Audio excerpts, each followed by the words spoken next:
నమో వెంకటేశాయ. స్వధర్మ నిరత ప్రపన్నా అధర్మ విరతి ప్రసన్నా గోవింద గోవింద. ప్రతినియత విశేషాన్ ప్రార్థనీయాన్ అనేకైః పరిమిత గుణకార్యాన్ పారిమాండల్యజాతాన్ పరిగణన విహీనాన్ పారహీనాబ్ధిపాతాన్ పరమతి పరబుద్ధౌ పాతహీనాన్ కురుష్వ అని జగజ్జన్మస్థితి లయ కారణమైన శ్రీనివాస పరమాత్మని భక్తిగా ప్రార్థించుకుంటూ శ్రీశుకుల వారు ఉపదేశం చేసిన శ్రీమద్భాగవత మహాగ్రంథం యొక్క అధ్యయన కార్యక్రమాన్ని ఈ సాయంకాల వేళ మనం ప్రారంభించుకుందాము. ప్రారంభంలో యథాప్రకారం ఆచార్యుల వారితో కలిసి ప్రార్థనా శ్లోకాలను చదువుకుని మంగళాచరణం చేసుకుందాము. గురు ప్రార్థన. గురుర్బ్రహ్మా గురుర్విష్ణు గురుర్దేవో మహేశ్వరః గురుః సాక్షాత్ పరం బ్రహ్మ తస్మై శ్రీ గురవే నమః. శ్రీనివాస ప్రార్థనా. వరాభయదహస్తాయ వరారోహప్రియాయ చ వరాహాచలవాసాయ శ్రీనివాసాయ తే నమః. అథ సంకల్పః. శ్రీమదాదివరాహ క్షేత్రే విరాజమానస్య నిత్యశుద్ధబుద్ధముక్తస్వభావస్య లీలాగృహీత విగ్రహస్య శ్రీపద్మావతీ జానేః అనుగ్రహేణ అస్మాకం సర్వేషాం బుద్ధిశుద్ధ్యర్థం విద్యాభివృద్ధ్యర్థం భక్తిజ్ఞానవైరాగ్యాది తదనుకూల సర్వసంపత్సమృద్ధ్యర్థం శ్రీపరమేశ్వర ప్రీత్యర్థం శ్రీమద్భాగవత పాఠం కరిష్యామహే. అస్య శ్రీమద్భాగవత స్తోత్ర మహామంత్రస్య నారద ఋషిః బృహతి ఛందః శ్రీకృష్ణః పరమాత్మా దేవతా బ్రహ్మ బీజం భక్తిశక్తిః జ్ఞానవైరాగ్యే కీలకం అస్మాకం శ్రీమద్భగవత్ప్రసాదసిద్ధ్యర్థే పాఠే వినియోగః. ధ్యానం నారాయణాద్భుతవరాహ వినీయమానాం దంష్ట్రాగ్రకోటికిరణావలిపూర్యమాణాం వ్యాసప్రసూతశుకవాక్యవిగీయమానాం విశ్వంభరాం నమత భాగవతామితాభాం. శ్రీ గురుభ్యో నమః. దేవహూతి సుదీర్ఘకాలం పాటు కర్దమ ప్రజాపతి గారికి సేవ చేసింది. ఆ సేవకి కర్దమ ప్రజాపతి గారు చాలా సంతోషపడ్డారు. ఆవిడ మీద దయతో ఆవిడతో మాట్లాడడం మొదలుపెట్టారు.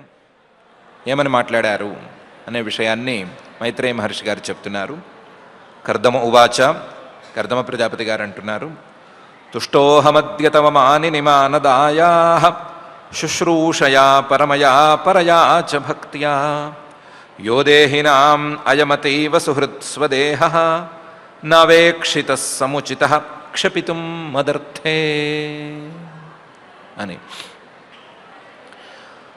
ఓ దేవహూతి, తుష్టోహమద్య, నేను చాలా సంతోషించి ఉన్నాను.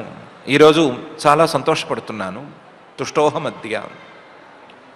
ఓ మానవి, మనువు గారి, స్వయంభవ మనువు గారి పుత్రి, మానదాయా చాలా గౌరవాన్ని ఇచ్చేటువంటి, నీ పుట్టింటి వారికి అందరికీ కూడా గౌరవాన్ని కలిగించేటువంటి, నీ భర్త మీద ఎంతో గౌరవం కలిగినటువంటి నీ శుశ్రూషయ, ఈ శుశ్రూష చేత నేను చాలా సంతోషపడి ఉన్నాను. తుష్టోహమద్య తవ మానవి మానదాయా శుశ్రూషయ. పరమయ, ఎలాంటి సేవ ఇది, ఎలాంటి శుశ్రూష అంటే వేరెవరూ చేయలేరు అలాంటి గొప్ప శుశ్రూష. ఎలాంటి శుశ్రూష అంటే పరయాచ భక్తియా, నా మీద చాలా భక్తిని ఉంచుకుని భక్తితో శుశ్రూష చేశావు, అలాంటి శుశ్రూష. నువ్వు భక్తితో గొప్పగా చేసినటువంటి, గౌరవంతో చేసినటువంటి ఈ శుశ్రూషతో నేను చాలా సంతోషపడిపోయాను. తుష్టోహమద్య తవ మానవి మానదాయా శుశ్రూషయా పరమయా పరయాచ భక్తియా. ఎలాంటి శుశ్రూష చేశావు, ఎలా శుశ్రూష చేశావు అంటే యో దేహినాం అయం అతీవ సుహృత్ స్వదేహ. మామూలుగా శరీరంలో ఉన్నవారికి ఎవరికైనా సరే చాలా ఇష్టమైనదేది అంటే దేహం, తమ శరీరం ఇష్టం అని చెప్పుకుంటారు.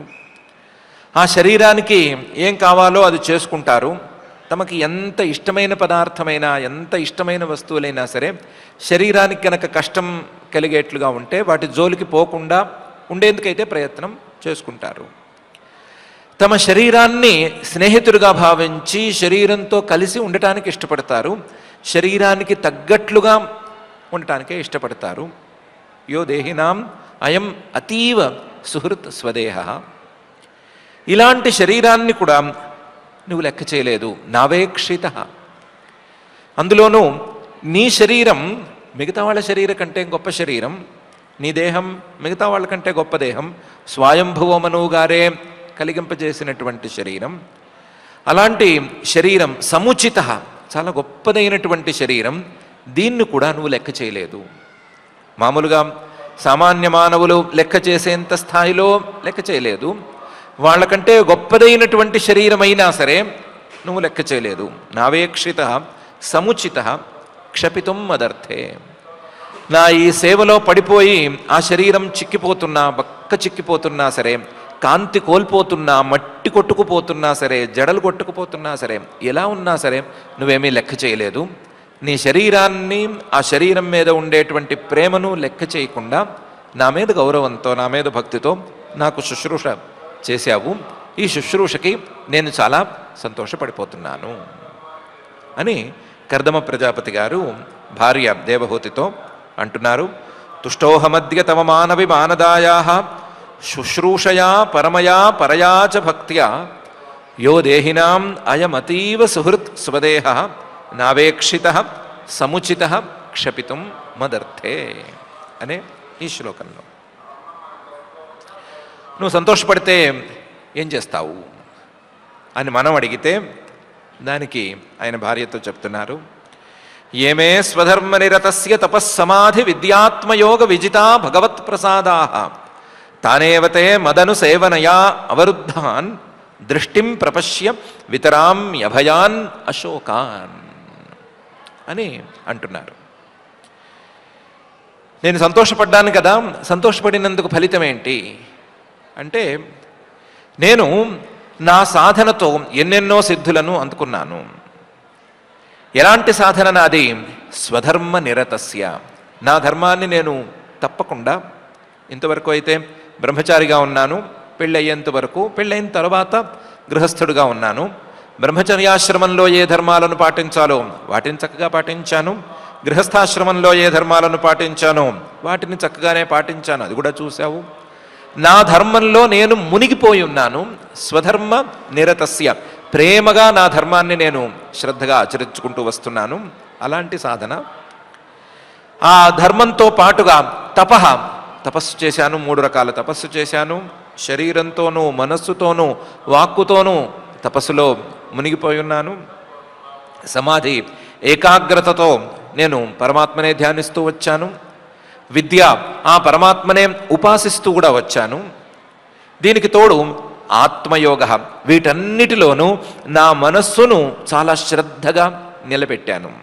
తపస్సులోనూ, అలాగే సమాధిలోనూ, విద్యలోనూ, ఉపాసనలోనూ, నా యొక్క స్వధర్మంలోనూ నా ఆత్మను, నా మనస్సును పూర్తిగా దాంట్లో కలిపేశాను.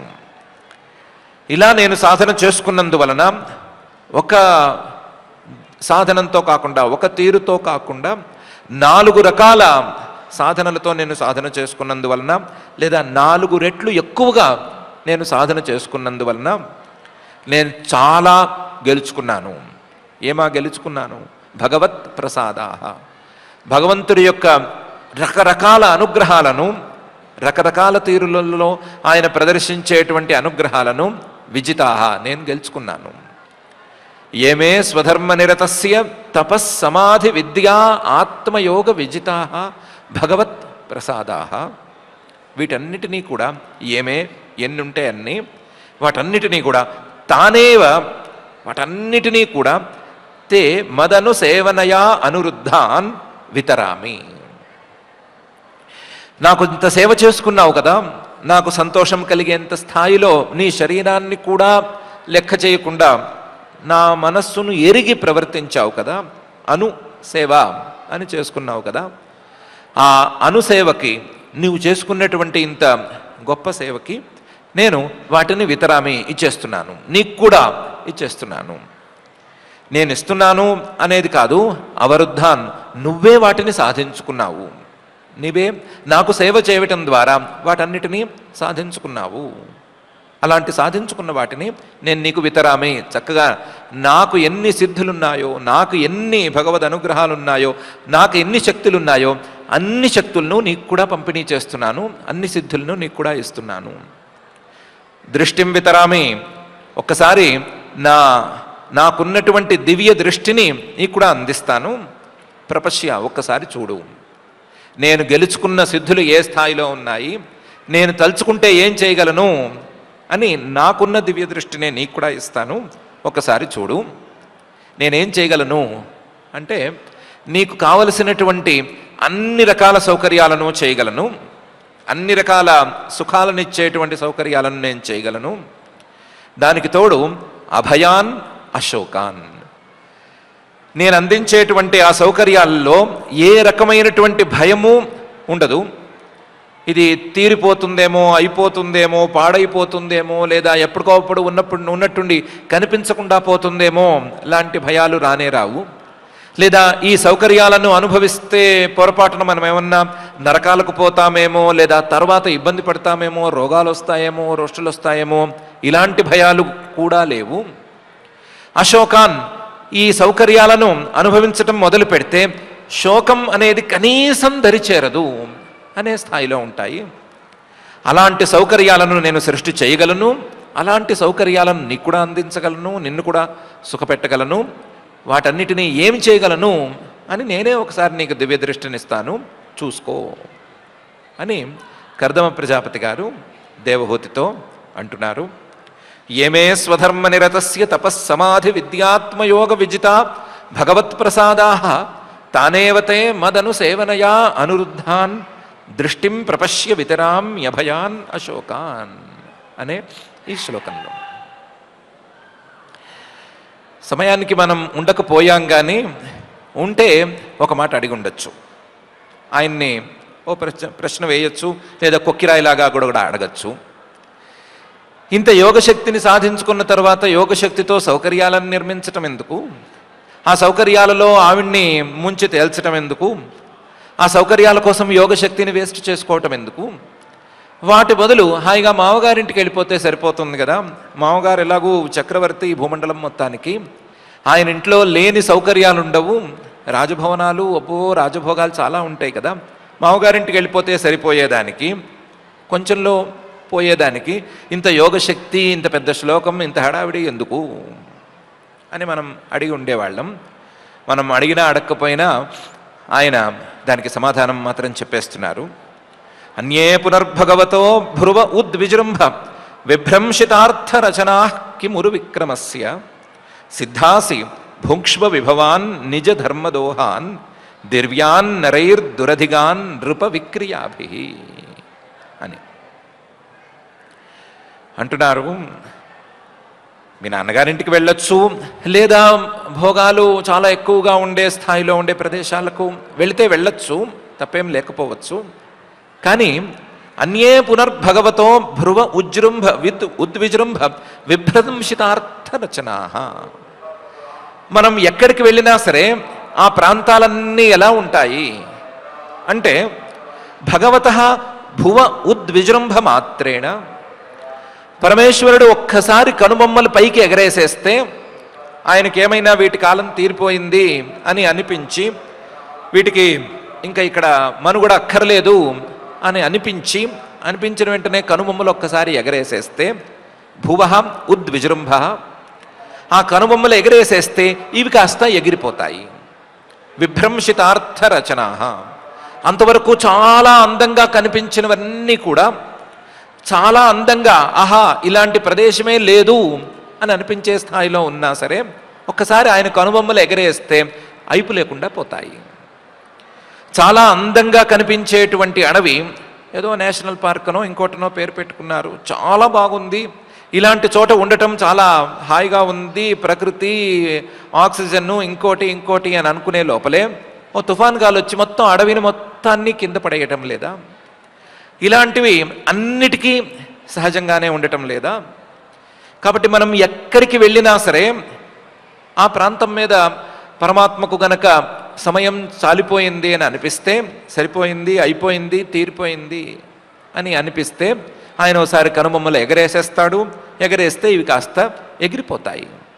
భువ భ్రువ ఉద్విజృంభ విభ్రంశిత అర్థ రచనా. ఒకవేళ అవన్నీ ఎగరకపోయినా సరే, ఎగిరిపోకపోయినా సరే, వాటి ద్వారా వచ్చేటువంటి ప్రయోజనమైనా సరే ఆగిపోతుంది. కొన్ని సందర్భాల్లో ఆగిపోతుంది. చాలా కష్టపడి చాలా గొప్పగా భావించి ఏ ప్రాంతానికి వెళ్ళినా సరే ఆ ప్రాంతాల్లో మనం అనుకున్నట్లుగా సౌకర్యంగా ఉండలేకపోవచ్చు కూడాను. కిం ఉర్విక్రమస్య, ఆయన విక్రమం లేదా ఆయన యొక్క తీరు, ఆయన సృష్టి, దాని గురించి మనమేమో అంచనా వేయగలము. మనమేమి ఆయన తీరును అంచనా వేసి దానికి తగ్గట్లుగా నడుచుకోగలము. కాబట్టి ఏ ప్రాంతానికి వెళ్ళినా అది భగవంతుడు సృష్టి చేసిందే అవ్వాలి. ఆ భగవంతుడి యొక్క సృష్టి ఆయన అధీనంలోనే ఉండాలి. ఆయన ఎప్పుడు చాలనుకుంటే అప్పుడు పూర్తయిపోవాలి. ఇలాంటి పరిస్థితుల్లో ఎక్కడికి వెళితే ఏం ఉపయోగం? నీకేం అవసరం? అవన్నీ అనుభవించాల్సిన అవసరం నీకేముంది? సిద్ధాసి, నేను ఒక రకంగా సిద్ధుణ్ణైతే, యోగ సాధనతో నేను సిద్ధుణ్ణైతే, నాకు సేవ చేయడం ద్వారా నీవు కూడా సిద్ధిని పొందావు. సిద్ధాసి భుంక్ష్వ విభవాన్, నేను అందించేటువంటి ఈ సౌకర్యాలను అనుభవించు. నేను అందించే సౌకర్యాలు నిజ ధర్మ దోహాన్, నా ధర్మంతో నేను పితుక్కున్నటువంటి పాల లాంటి దోహాలు, భోగాలు. నా ధర్మాచరణతో, నా తపస్సు, విద్య, సమాధి, ఆత్మయోగం, వీటి ద్వారా నేను సాధించుకున్నటువంటి భోగాలు ఇవి. ఆ భోగాలను నాతో సమానంగా నీకు ఇస్తానంటున్నాను కదా, వీటిని అనుభవించు. సిద్ధాసి భుంక్ష్వ విభవాన్ నిజ ధర్మ దోహాన్. ఈ భోగాలు ఆ భగవంతుడు సృష్టి చేసినటువంటి సౌకర్యాల ద్వారా వచ్చేటువంటి భోగాలు పక్కన పెడితే ఆ భోగాలు వీటి ముందు ఆనవు. ఇవి దివ్యాన్, చాలా గొప్ప స్థాయిలో ఉంటాయి. నరైహి దురధిగమాన్, అవి భగవంతుడు సృష్టి చేసినటువంటి సౌకర్యాలు, ఆ సౌకర్యాల ద్వారా వచ్చేటువంటి భోగాలు అందరికీ సాధారణంగా ఉండేటువంటి భోగాలు. అవి పబ్లిక్ ప్రాపర్టీ లాంటి భోగాలు. వాటిల్లో మనకు ఎక్కువ సంతోషమేమీ ఉండదు. నేను చెప్పేటువంటి భోగాలు మనిద్దరికి మాత్రమే ప్రత్యేకం. నరైహి దురధిగాన్, మానవులెవరు ఇలాంటి భోగాలను తొందరపడి అందుకోలేరు, ఇలాంటి భోగాలను సాధించుకోలేరు, కనీసం ఊహించి అర్థం కూడా చేసుకోలేరు. దురధిగాన్, అందులోనూ మా నాన్నగారింటికి వెళ్ళొచ్చు అని నీకేమైనా మనసులో ఉన్నా, లేదా మీ మావగారింటికి వెళ్ళొచ్చు కదా అని పక్కన ఎవరైనా అడిగినా సరే దానికి కూడా సమాధానం విను. దురధిగాన్ నృప విక్రియాభి, పెద్ద పెద్ద మహారాజులైనా సరే, చక్రవర్తులైనా సరే ఏదో మాకు మాత్రమే ఇంత భోగం ఉంది అని అనుకుని అహంకారంతో చాలా గొప్పగా అనుభవిస్తూ ఉంటారు కదా, వాళ్లకు కూడా అందరంత స్థాయిలో నేనిచ్చే భోగాలు, నేను చెప్పే భోగాలు ఉంటాయి. వాటిని నువ్వు అనుభవించు. ఈ పిచ్చి పిచ్చి చిన్న చిన్న చిల్లర భోగాలు నీకు అక్కర్లేదు అని కర్దమ ప్రజాపతి గారు అన్యే పునర్భగవతో భ్రువ ఉద్విజృంభ విభ్రంశితార్థ రచనా కిమురుక్రమస్య సిద్ధాసి భుంక్ష్వ విభవాన్ నిజధర్మదోహాన్ దివ్యాన్ నరైర్దురధిగాన్ నృప విక్రియాభి అని ఈ శ్లోకంలో అన్నాడు. స్పష్టంగా చెప్పాడు, తొందరగానే తేల్చేశాడు. సింపుల్గా చెప్పుకోవాలి అంటే నీ సేవ నా తృప్తి, నా సిద్ధి నీకు కూడా సిద్ధి, నేనిచ్చే భోగం ఇంకెవరికి అందనటువంటి భోగం, నేను చేయగలిగినటువంటి సృష్టి ఎవరూ చేయలేనటువంటి సృష్టి అని తేల్చి చెప్పాడు. చెబితే ఏవం బ్రువాణం అబలా అఖిల యోగమాయా విద్యా విచక్షణమవేక్ష్య గతాధిరాసీత్ సంప్రశ్రయ ప్రణయ విహ్వలయా గిరేషత్ వ్రిడావలోక విలసద్ధసితాననా ఆహా అని దేవహూతి గారు ఎలా రియాక్ట్ అయింది, ఎలా మాట్లాడింది అనే విషయాన్ని మహర్షి గారు చెప్తున్నారు.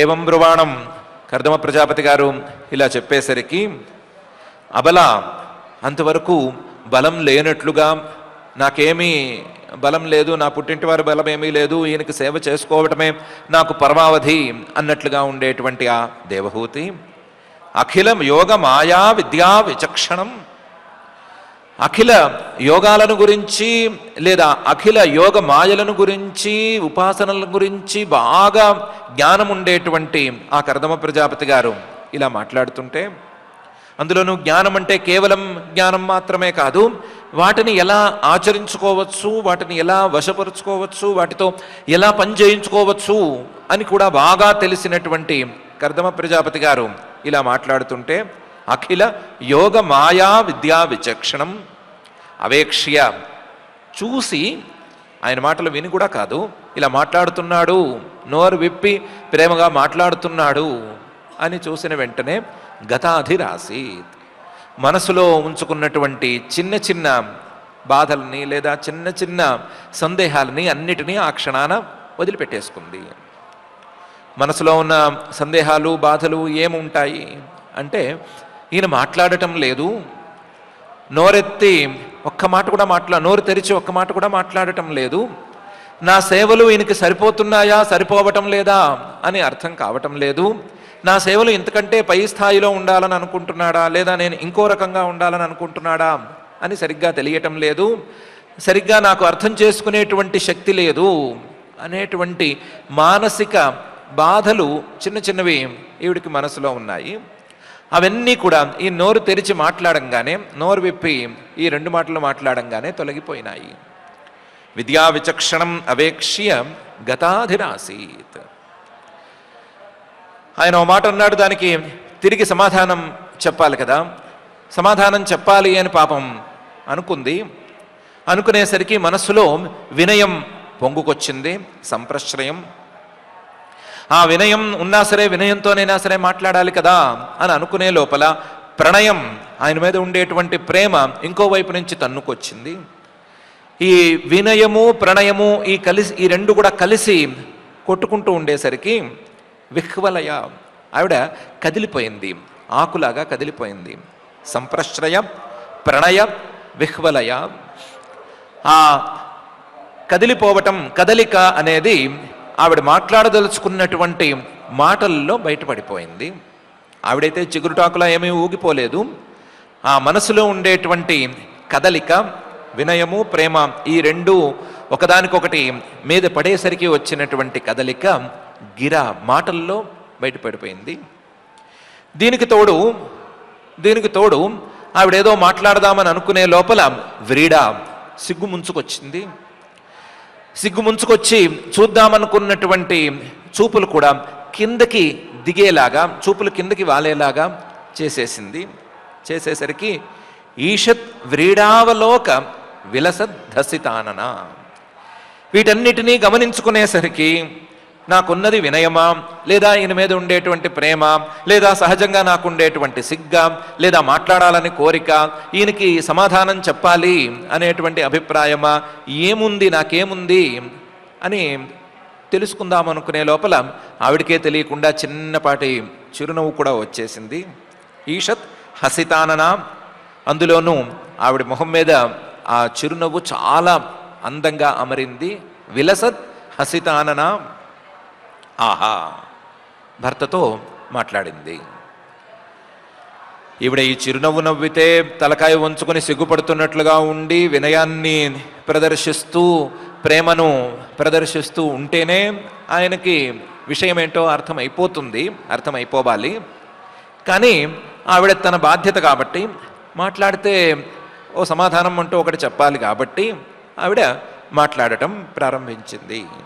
ఏవం బ్రువాణం అబల అఖిల యోగమాయా విద్యా విచక్షణం అవేక్ష్య గతాధి ఆసీత్ సంప్రశ్రయ ప్రణయ విహ్వలయా గిరా ఈషద్విరీడావలోక విలసద్ధసితాననా, ఆహా అని మహర్షి గారు చెప్తున్నారు.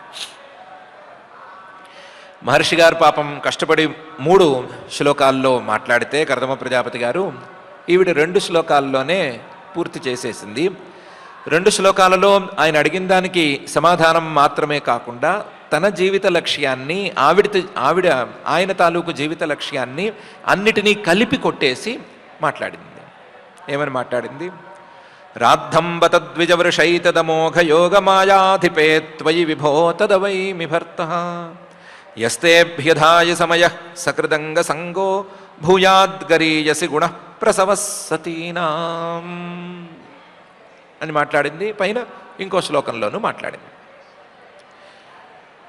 ముందు రాద్ధం బత అని ఓ మాట అంది. రాద్ధం, నాకు సిద్ధి లభించింది. బత, చాలా సంతోషంగా ఉంది, చాలా సంతోషకరమైన విషయం. నేను చేసుకున్న సేవకు నాకు సిద్ధి అనేది లభించింది. రాద్ధం బత, ఇదొక్కటే వాస్తవానికి చాలు. ఈ తర్వాత నువ్వు మాట్లాడిన మాటలేమీ పెద్దగా అక్కర్లేదు. నువ్వు మాట్లాడిన మాటల్లో చిన్నపాటి అబద్ధం కూడా ఉండటానికి వీల్లేదు.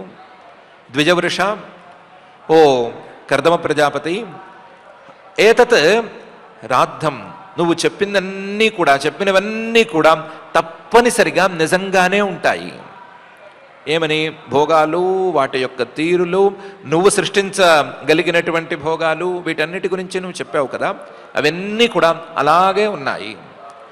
అమోఘమాయా అధిపే త్వయి రాద్ధం, నీకున్నటువంటి యోగమాయ, యోగ సాధనతో నువ్వు అందుకున్నటువంటి సిద్ధి, ఆ సిద్ధి తాలూకు ప్రభావం, ఆ సిద్ధుల్ని నువ్వు అదుపులో ఉంచుకున్నటువంటి తీరు, ఇవన్నీ చూస్తే యోగమాయాధిపే, అమోఘ యోగమాయాధిపే త్వయి ఇదం సిద్ధం రాద్ధం.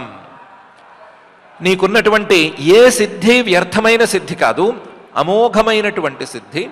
ఆ అమోఘ సిద్ధులుండి, యోగమాయలుండి, ఆ యోగమాయలను నువ్వు అదుపులో ఉంచుకోగలిగినప్పుడు నువ్వు చెప్పిన మాటలన్నీ కూడా నిజాలే అని అవైమి తదవైమి నాకు తెలుసు.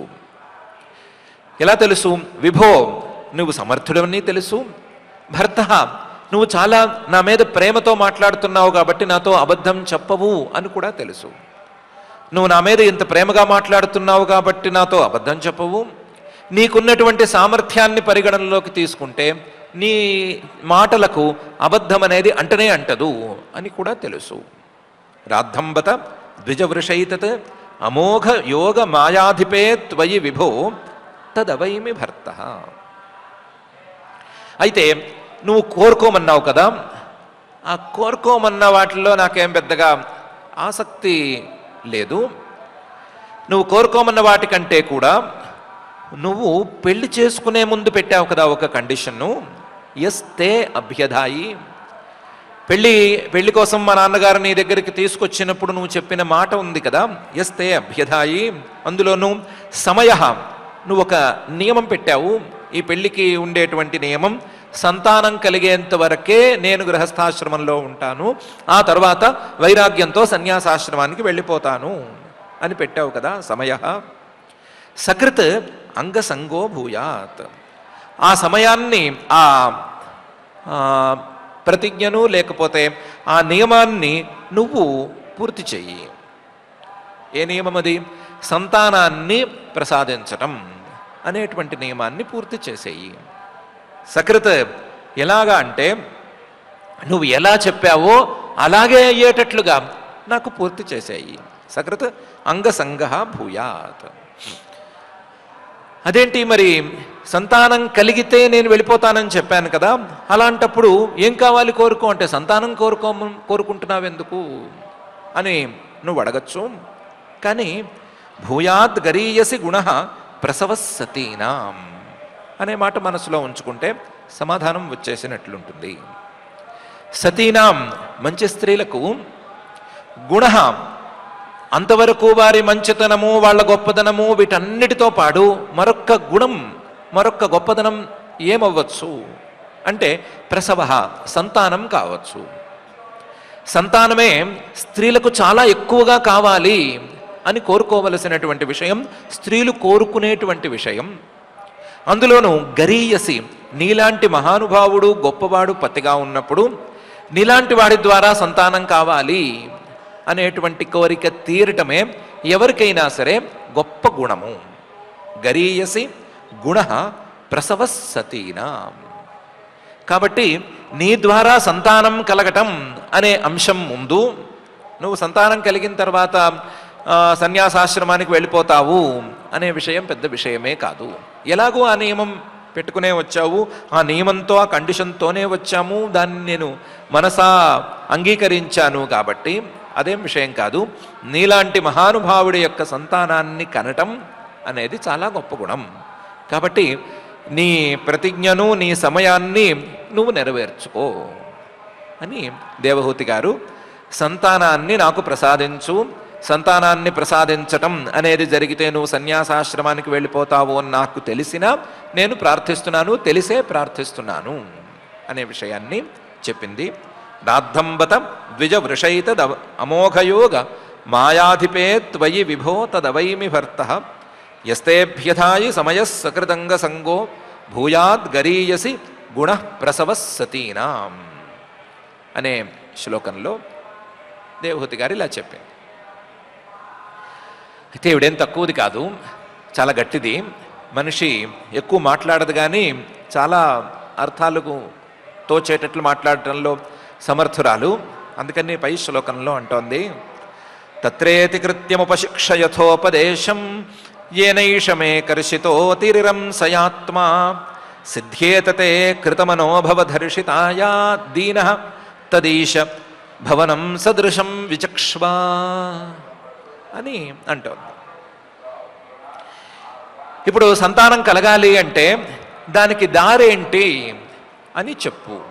తత్ర ఇతి కృత్యం ఉపశిక్ష. ఇతి కృత్యం అంటే ఇతి కర్తవ్యత అంటారు.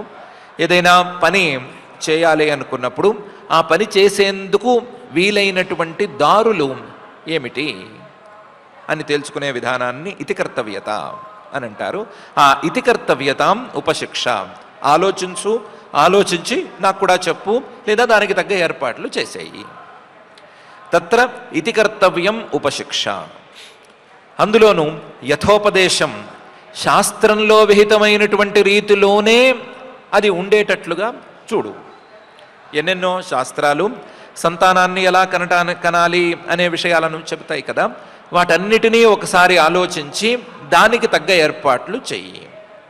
ఎలా చేయాలి, ఎలా సంతానాన్ని కలాలి అనే సంగతి కూడా నిర్ణయించు. తత్రేతి కృత్యం ఉపశిక్ష యథోపదేశం. అందులో చెప్పేదేముంది, తపస్సుతో వచ్చేటువంటి సన్యాసం లేదా సంతానం, లేకపోతే మానసంగా పుట్టేటువంటి సంతానం, అలా సంతానాలు ఉన్నాయి కదా, వాటి గురించే మాట్లాడుకోవచ్చు కదా అంటే అలా కాదు. తపస్సుతో నేను కృషించిపోయి ఉన్నాను కాబట్టి ఈ శరీరం పెద్దగా సంతానానికి యోగ్యంగా నాకు అనిపించటం లేదు.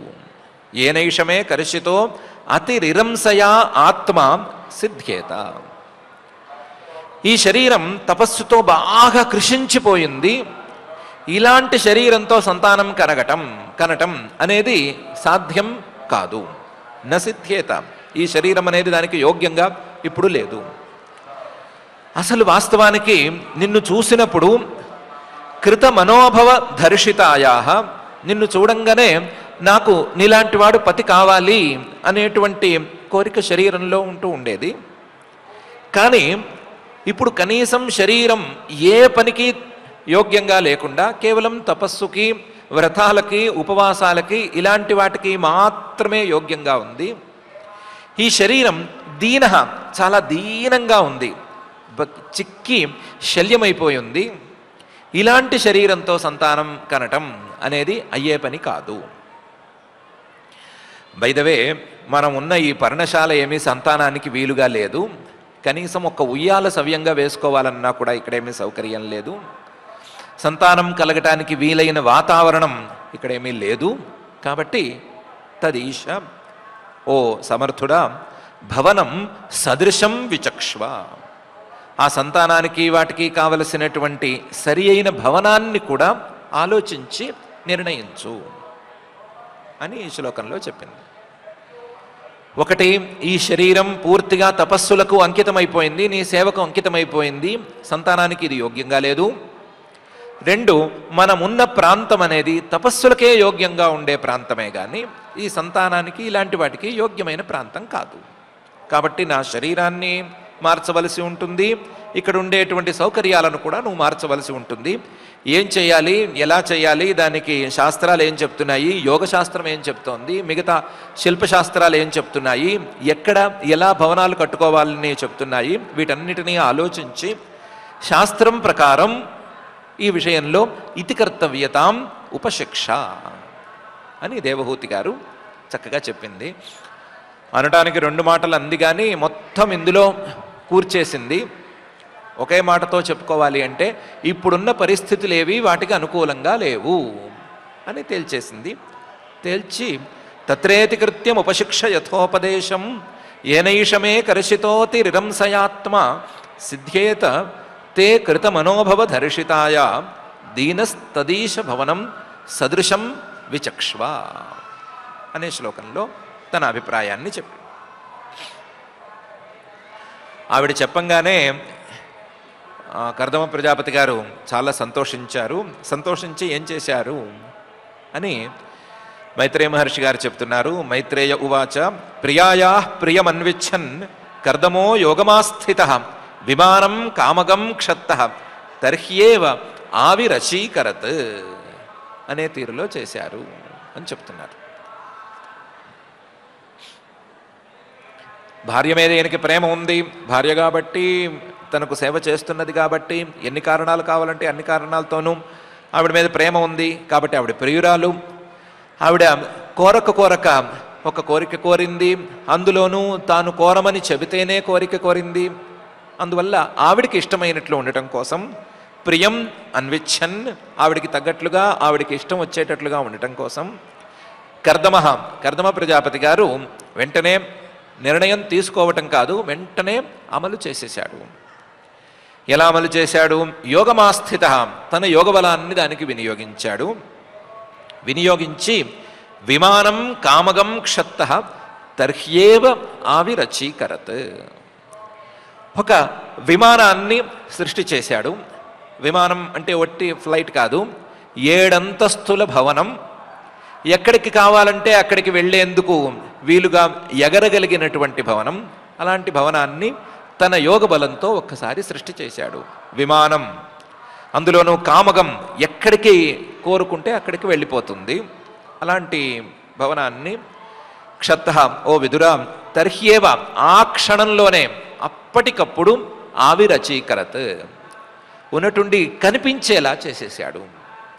దాన్ని కట్టాడు, కట్టిన తర్వాత ప్లాస్టరింగ్స్, ఫినిషింగ్లు ఇలాంటివేమీ ఆలస్యాలు లేవు. అప్పటికప్పుడు ఆ క్షణంలో 7 అంతస్తుల కోరిన చోటికి వెళ్ళగలిగినటువంటి రెక్కలున్న భవనం అక్కడ తయారయ్యేటట్లు చేసేశాడు అని మహర్షి గారు చెప్తున్నారు. ప్రియాయా ప్రియమన్విచ్చన్ కర్దమో యోగమాస్థితః విమానం కామగం క్షత్తః తర్హ్యేవ ఆవిరచీకరత్ అనే ఈ శ్లోకంలో. అంత గొప్ప భవనం నిర్మించాడా అంటే దాన్ని వర్ణించడానికి 9 శ్లోకాలు మహర్షి గారు తీసుకుంటున్నారు. 9 శ్లోకాల్లో కర్దమ ప్రజాపతి గారు తన యోగ బలంతో నిర్మించినటువంటి ఆ దివ్యమైనటువంటి విమానాన్ని వర్ణిస్తున్నారు. సర్వకామదుఘం దివ్యం సర్వరత్న సమన్వితం సర్వర్ధ్యుపచయోదర్కం మణిస్తంభైరుపస్కృతం అని మొదలుపెట్టి, ఆ భవనం సర్వకామదుఘం, ఆ భవనంలో ఏం కోరుకున్నా సరే ఆ కోరిక తీరిపోతుంది. భవనంలో ఉన్నట్లే ఉన్నా సరే, పార్కులో ఉండాలి అంటే అప్పటికప్పుడు పార్కు అక్కడ తయారైపోతుంది. ఆ స్థాయిలో భవనం ఉంది. సర్వకామదుఘం, ఏం కోరుకున్నా తీర్చగలిగినటువంటి భవనం. దివ్యం, మానవ మాతృలు ఎవరు చూడగలిగినటువంటి భవనం కాదు. ముందే చెప్పారు కర్దమ ప్రజాపతి గారు, నేనే దివ్య దృష్టినిస్తాను, ఆ దివ్య దృష్టితో చూసుకోమని. ఆయన దివ్య దృష్టి ఇస్తేనే చూడగలిగినటువంటి భవనం అది. సర్వరత్న సమన్వితం, ఎన్నెన్నో రత్నాలు అందులో ఉన్నాయి, అన్ని రత్నాలు అందులోనే ఉన్నాయి. సర్వర్ధ్యుపచయోదర్కం, సర్వ సంపదలు అందులోనే ఉన్నాయి. ఆ సర్వ సంపదలు కూడా ఒకదాని తర్వాత ఒకటి పెరిగిపోతూనే ఉన్నాయి. సర్వర్ధ్యుపచయ, ఆ ఉపచయం ద్వారా ఉత్తరోత్తరం ఇంకా పెరిగిపోతూ ఉండటం వలన ఉదర్కం, ఇంకా అభివృద్ధి ఎప్పటికప్పుడు కనిపిస్తూనే ఉండేలాగా ఉంది. సర్వర్ధ్యుపచయోదర్కం. దీనికి తోడు మణిస్తంభైరలంకృతం, అక్కడ ఉండేటువంటి పిల్లర్స్ అన్నిటికీ, స్తంభాలన్నిటికీ కూడా మణులు పొదగబడి ఉన్నాయి. చాలా కాంతిగా ఉంది. సర్వకామదుఘం దివ్యం సర్వరత్న సమన్వితం సర్వర్ధ్యుపచయోదర్కం మణిస్తంభైరుపస్కృతం. దివ్యోపకరణోపేతం సర్వకాల సుఖావహం పట్టికాభిః పతాకాభిః విచిత్రాభిః అలంకృతం అనే తీరులో ఉంది. కేవలం భవనం మాత్రమే దివ్యంగా ఉండటం కాదు, ఆ భవనంలో ఉండేటువంటి సౌకర్యాలన్నీ కూడా దివ్యోపకరణోపేతం, చాలా దివ్యంగా, ఎవరు చూడనట్లుగా, ఎవరు ఊహించలేనట్లుగా ఉన్నాయి. దివ్య ఉపకరణోపేతం. సర్వకాల సుఖావహం, ఈ భవనం కేవలం వేసవి కాలానికే బాగా పనికొస్తుంది, అక్కడే బాగుంటుంది, అప్పుడే బాగుంటుంది, చలికాలానికి వచ్చేసరికి పనికిరాదు అని ఇలాంటివేమీ లేవు. ఏ కాలానికైనా సరే అది సుఖాన్ని అందించేలాగా ఉంది. ఎవరు వెళ్ళినా సరే, ఏ కాలంలో ఉన్నవాళ్ళు వెళ్ళినా సరే సుఖంగా ఉండేటట్లుగా ఉంది. సర్వకాల సుఖావహం. దీనికి తోడు ఆ భవనంలో ఎక్కడికక్కడ కావలసిన చోట్ల పట్టికాభిః పతాకాభిః విచిత్రాభిః అలంకృతం. పతాకలు అంటే చిన్న చిన్న ధ్వజాలు, చిన్న చిన్న జెండాలు. పట్టికలు అంటే చిన్న చిన్న ధ్వజాలు, పతాకలు అంటే పెద్ద పెద్ద ధ్వజాలు. ఎక్కడ కావాలంటే అక్కడ అందంగా ఈ చిన్న చిన్న ధ్వజాలు, పెద్ద పెద్ద ధ్వజాలు, జెండాలు లాంటివి ఎగరేశారు అందం కోసం. వాటితో విచిత్రాభి, అవే చూడడానికి చాలా విచిత్రంగా ఉన్నాయి. వాటితో చాలా అలంకారంగా, అందంగా ఈ భవనం ఉంది. దివ్యోపకరణోపేతం సర్వకాల సుఖావహం పట్టికాభిః పతాకాభిః విచిత్రాభిరలంకృతం. స్రగ్భిర్విచిత్రమాల్యాభిః మంజుషింజత్ షడంఘ్రిభిః దుకూల క్షౌమ కౌశేయైః నానావస్త్రైర్విరాజితం. అందులో ఎన్నెన్నో రూమ్స్ ఉన్నాయి. అందులో మేకప్ చేసుకునేందుకు వీలుగా ఉండే రూమ్స్ ఉన్నాయి. అందులో కూడా మాలలు అంటే పుష్పమాలలు ఉండేటువంటి రూమ్స్ వేరుగా ఉన్నాయి. ఈ వార్డ్రోబ్స్ లాంటివి పెట్టుకోవడానికి ఉండే రూమ్స్ వేరుగా ఉన్నాయి. అందులో పుష్పమాలలు పెట్టుకునే రూమ్లలో చూస్తుంటే స్రగ్భిః ఎన్నెన్నో మాలలు ఉన్నాయి. విచిత్ర మాల్యాభిః, ఆ మాలలన్నీ కూడా చాలా విచిత్రంగా, అందంగా కట్టబడి ఉన్నాయి.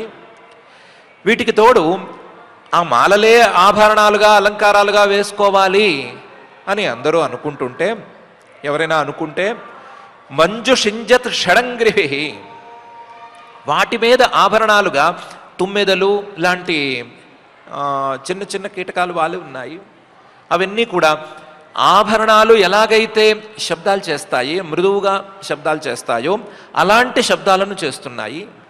ఉదాహరణకి కాలి గజ్జలు చిన్నటి శబ్దం చేయాలి కదా, చిన్న చిన్న శబ్దాలు చేయాలి కదా, మరి గజ్జల్లాంటి శబ్దాలు చేయకూడదు కదా. అలా చిన్న చిన్న శబ్దాలు చేస్తేనే కాలి అందలికి వాటికి అందం అనుకుంటారు కదా. అలాంటి శబ్దాలను ఈ పూలమాలలు కూడా చేసేట్లున్నాయి. ఆభరణాల స్థాయిలో ఇవి ఉన్నాయి, శబ్దాలను కూడా చేస్తున్నాయి. అవన్నీ కూడా కొన్ని రూమ్స్లో ఉన్నాయి. స్రగ్భిర్ విచిత్రమాల్యాభిః మంజు షింజత్ షడంగ్రిభిః, చాలా మృదువుగా శబ్దం చేస్తున్నటువంటి తుమ్మెదలతో అవన్నీ చాలా అందంగా ఉన్నాయి. బట్టలు ఉంచుకున్న ప్రదేశాన్ని చూస్తే దుకూల క్షౌమ కౌశేయై, పట్టుబట్టలు కావాలంటే పట్టుబట్టలు ఉన్నాయి. ఇది కాదు, నార చీరలు, ఆయా వృక్షాల ద్వారా వచ్చేటువంటి నారలతో చేసినవి లేదా కాటన్స్ ఇవి కావాలనుకుంటే అవి ఉన్నాయి. లేకపోతే జంతువుల వీటిని రోమాలను వలిచి చేస్తారు కదా, ఉవ్వులన్ లాంటివి, అవి కావాలనుకుంటే అవి ఉన్నాయి. దుకూల క్షౌమ కౌశేయై, అన్నీ కూడా ముట్టుకుంటే చాలా మెత్తగా ఉన్నాయి, చాలా స్పర్శకి సుఖంగా ఉన్నాయి. దుకూలాలు, క్షౌమాలు, కౌశేయాలు ఎన్ని కావాలంటే అన్నీ ఉన్నాయి. నానావస్త్రైర్ విరాజితం, ఇలాంటివి కేవలం ఏదో మత్సుక్కి ఒకటి లేదా ఒకటే కాపీ అన్నట్టుగా లేదు. నానావస్త్రైర్ విరాజితం, వీటిల్లో మళ్ళీ వెరైటీస్ చాలా ఉన్నాయి. అవన్నీ కూడా అక్కడ అమర్చబడి రెడీగా ఉన్నాయి. ఉపరి విన్యస్త నిలయేషు పృథక్ పృథక్ క్షిప్తై కశిభిభు కాంతం పర్యంక వ్యజన ఆసనై అనే తీరులో ఉంది భవనం. మొత్తం భవనం 7 అంతస్తుల భవనం అనుకున్నాం కదా. ఆ 7 అంతస్తుల భవనంలోనూ ఏ అంతస్తులో ఏమేమి ఉంచాలో ఎవరో జాగ్రత్తగా చూసి డిజైన్ చేసినట్లుగా ఆయా అంతస్తుల్లో అవన్నీ ఉన్నాయి. సహజంగానే పై అంతస్తుల్లో కాస్త గాలికి కూర్చోవడానికి వీలుగా ఆసనాలు ఉండాలనుకుంటాం కదా, అవి ఉన్నాయి. బెడ్రూమ్స్ లాంటివి ఒక అంతస్తులో ఉండాలని అనుకుంటారు కదా. 7 అంతస్తుల భవనం ఉంటే ఏ అంతస్తులో బెడ్రూమ్ ఉండాలి అనే ఒక నిర్ణయం ఉంటుంది కదా, ఆ నిర్ణయానికి తగ్గట్లుగా అవి ఉన్నాయి. వాటిలో ఉపరి విన్యస్త నిలయేషు, ఒకదాని మీద ఒకటి ఒకదాని మీద ఒకటి అంతస్తులు ఉంటే వాటిల్లో పృథక్ పృథక్ ఏ అంతస్తుకి ఎలా కావాలో, ఏ ఫ్లోర్కి ఎలా కావాలో ఆ ఫ్లోర్కి తగ్గట్లుగా క్షిప్తై కశిపుభి, అక్కడక్కడ ఏర్పాటు చేసినటువంటి శయ్యలు, అంటే కశిపు అంటే శయ్య అంటే పడకలతో అందంగా ఉంది. ఎక్కడ పడుకుంటే వీలుగా ఉంటుందో, ఎక్కడ పడుకుంటే ఆహ్లాదంగా ఉంటుందో అక్కడ పడకలు రెడీగా ఉన్నాయి. కాంతం, ఆ పడకలు, ఆ పడకలతో కూడినటువంటి గదులు ఇవన్నీ చాలా అందంగా ఉన్నాయి. మొత్తం వీటన్నిటితో కలిసి మళ్ళీ భవనం కూడా చాలా అందంగా ఉంది. దీనికి తోడు పర్యంక వ్యజన ఆసనై, పర్యంకాలు అంటే విశ్రాంతిగా కాస్త వాలి పడుకునేటువంటి ఆసనాలు, అవన్నీ చక్కగా అమర్చబడి ఉన్నాయి. అవి కూడా ఎక్కడ ఉండాలో అక్కడే ఉన్నాయి. ఇలా కాకుండా ఎక్కువ గాలి వీచటానికి వీల్లేదు, కొంచెం ఏకాంతంగా ఉండాలి అని అనుకునే ప్రదేశంలో అయితే ఆ ప్రదేశంలో ఈ పర్యంకం రెడీగా ఉంది. మరి అక్కడ అసలే గాలి లేకపోతే ఇబ్బంది అని అనుకునే మాట అయితే వ్యజనం అంటే విసినికర్రలు అక్కడికక్కడ రెడీగా ఉన్నాయి. వ్యజనం, దీనికి తోడు ఎక్కడ కూర్చోవాలనిపిస్తే అక్కడ కూర్చునే విధంగా బాల్కనీస్లోనూ వాటిల్లోనూ టెరాస్ మీద వాటి మీద కూడా ఆసనాలు సంసిద్ధంగా ఉన్నాయి. ఉపరి విన్యస్త నిలయేషు పృథక్ పృథక్ క్షిప్తై కశిభిభి కాంతం పర్యంక వ్యజనాసనై తత్ర వినిక్షిప్త నానాశిల్పోపశోభితం మహామరకతస్థాల్య జుష్టం విద్రుమ వేదిభి అనే తీరులో ఆ భవనం ఉంది. ఆ భవనంలో అందం కోసం అక్కడక్కడ మంచి మంచి విగ్రహాలు పెట్టారు. తత్ర వినిక్షిప్త నానాశిల్పోపశోభితం, ఎన్నో రకాల శిల్పాలు ఆ కార్నర్స్లోనూ అక్కడ ఇక్కడ మెట్లెక్కే చోట ఆ వాళ్ళులోనూ ఎక్కడ కావాలంటే ఎక్కడ బాగుంటే అక్కడ, మరి కాళ్లకు చేతులకు అడ్డం పడకుండా అక్కడక్కడ శిల్పాలు ఏర్పాటు చేశారు. ప్రజాపతి గారే ఏర్పాటు చేశారు. వాటితో ఈ భవనం ఇంకా కూడా అందంగా ఉంది. ఫ్లోరింగ్ మొత్తం కూడా 7 అంతస్తుల్లోనూ మహామరకత స్థాల్య, మరకతంతో ఫ్లోరింగ్ ఏర్పాటు చేసినట్లుగా చాలా అందంగా ఉంది. మరకత శిలను తీసుకొచ్చి పాలిష్ చేసి ఫ్లోరింగ్లో వేస్తే ఎలా ఉంటుందో అలా ఉంది. జుష్టం విద్రుమ సేవితం, అక్కడక్కడ విద్రుమ వేదిభి, అక్కడక్కడ చిన్న చిన్న అరుగుల్లాంటివి కట్టారు. కూర్చుంటే బాగుంటాయి అని అనుకుంటే ఆసనాలు కాక అరుగుల్లాంటివి చిన్న చిన్నవి కట్టారు అందంగా ఉండటం కోసము, కూర్చోవటం కోసము. అవన్నీ కూడా విద్రుమం అంటే కాస్త ఎర్రటి రాయితో ఉండేటువంటి రాళ్లతో కట్టారు. జుష్టం విద్రుమ వేదిభి, వీటితో ఈ భవనం చాలా అందంగా ఉంది. ద్వాస్సు విద్రుమదేహల్య భాతం వజ్ర కపాటవత్ శిఖరేష్వింద్రనీలేషు హేమకుంభైరధిశ్రితం. ద్వాస్సు ద్వారాలున్నాయి కదా, ఆ ద్వారాల చుట్టుపక్కల ప్రాంతాలన్నీ కూడా విద్రుమదేహల్యా భాతం, ఈ విద్రుమాలతోనే అరుగులు కట్టినటువంటి ఎర్ర రాయితోనే ఆ ప్రాంతాలన్నిటినీ నిర్మించారు. దాంతో ధగధగలాడిపోతుంది. దీనికి తోడు గుమ్మాలు అవన్నీ ఎర్రగా చేసి తలుపులు పెట్టిన తర్వాత ఆ తలుపులకి గడియల్ని వజ్ర కపాటవత్, వజ్రాలతో తయారు చేయించారు. గడియలన్నిటి మీద వజ్రాలు పొదిగి పెట్టారు. వజ్రాలు పొదిగి పెట్టి అసలు వజ్రంతోనే తయారు చేశారు అన్నట్లుగా దాన్ని పెట్టారు. ఎవరు తెరవలేరు, ముట్టుకుంటే అదే చాలా బాగుండేటట్లుంది అనే స్థాయిలో గడియల విషయంలో కూడా చాలా టేస్ట్ చూపించారు. వీటన్నిటి తోడు ఆ విమానం శిఖరాల మీద చుట్టూ అందంగా శిఖరాలు కడతారు కదా, ఆ శిఖరాలన్నిటినీ శిఖరేషు ఇంద్రనీలేషు, ఇంద్రనీలమణులతో, ఇంద్రనీల రాయితో కట్టారు. వాటి మీద హేమకుంభైరధిశ్రితం, వాటి మీద బంగారు శిఖరాలు పెట్టారు. ఇంద్రనీలాలు నీలంగా ఉండేటువంటి శిఖరాలు, ఆ శిఖరాల మీద బంగారు కుంభాలు ఉంటే అది ఎంత అందంగా ఉంటుందో ఎవరికి వారే ఊహించుకోవచ్చు. ద్వాస్సు విద్రుమదేహల్యా భాతం వజ్రకపాటవత్ శిఖరేష్వింద్రనీలేషు హేమకుంభైరధిశ్రితం అనే తీరులో ఆ భవనం ఉంది. చక్షుష్మత్ పద్మరాగాగ్రయై వజ్రభిత్తిషు నిర్మితై జుష్టం విచిత్రవైతానై మహార్హైర్ హేమతోరణై. అక్కడక్కడ పద్మరాగమణులను గుచ్చిపెట్టారు. గుచ్చిపెడితే అవి చూడటానికి ఎలా ఉన్నాయి అంటే కళ్ళతో చూసినట్లుగా ఉన్నాయి. చక్షుష్మత్ పద్మరాగాగ్రయై, ఆ పద్మరాగాన్ని ఎంత అందంగా చెక్కారు అంటే, ఎంత అందంగా చెక్కి అక్కడక్కడ పొదిగారు అంటే ఎవరో కళ్ళతో చూస్తున్నట్లుగా ఉండేటట్లుగా అందంగా చెక్కి పెట్టారు. ఆ ఫీల్ రావటానికి అక్కడక్కడ వాటి వెనకాల వజ్రభిత్తిషు నిర్మితై, వజ్రాల గోడలు కట్టారు. గోడల మీద పద్మరాగ మణులను పొదిగి ఎవరో చూస్తున్నట్లుగా అనిపించేటట్లుగా తయారు చేశారు. దీనికి తోడు జుష్టం విచిత్రవైతానై, అక్కడక్కడ రకరకాల పైకప్పులు ఏర్పాటు చేశారు, లేదా ఫాల్స్ సీలింగ్ లాంటివి ఏర్పాటు చేశారు. ఏ రూమ్లో ఉండే ఫాల్స్ సీలింగు ఇంకొక రూమ్తో సరిపోదు, తూలదు, అలా ఉంటాయి. ఒక్కొక్క రూమ్లోనూ ఉండేటువంటి వైతానం ఇంకో రూమ్ కంటే విచిత్రంగా వేరే రకంగా వెరైటీగా ఉండేటట్లు చూశారు. అవన్నీ కూడా మహార్హై, చాలా ఖరీదైనవే అనేట్లు ఉన్నాయి. వీటికి తోడు ప్రతి గుమ్మానికి హేమ తోరణై, బంగారంతో తోరణాలను కట్టారు.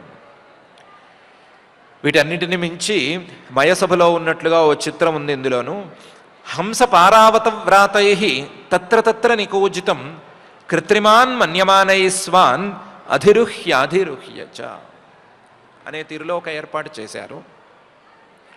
కొన్ని హంసల్ని, పారావతాలు అనేటువంటి పక్షుల్ని, బహుశా పావురం లాంటి పక్షుల్ని, వాటిని అక్కడ నిర్మించి పెట్టారు. కొన్నిటినేమో మంచి మామూలు హంసల్ని తీసుకొచ్చి పెట్టారు, మామూలు పారావతాలను కూడా తెచ్చిపెట్టారు. హంస పారావత వ్రాతై తత్ర నికోజితం. ఈ హంసలు, పారావతాలు, ఈ రెండు రకాల పక్షులు అక్కడక్కడ అందంగా కూస్తూ ఉన్నాయి. అందంగా కూయటంలో ఇంకొక విశేషం ఉంది.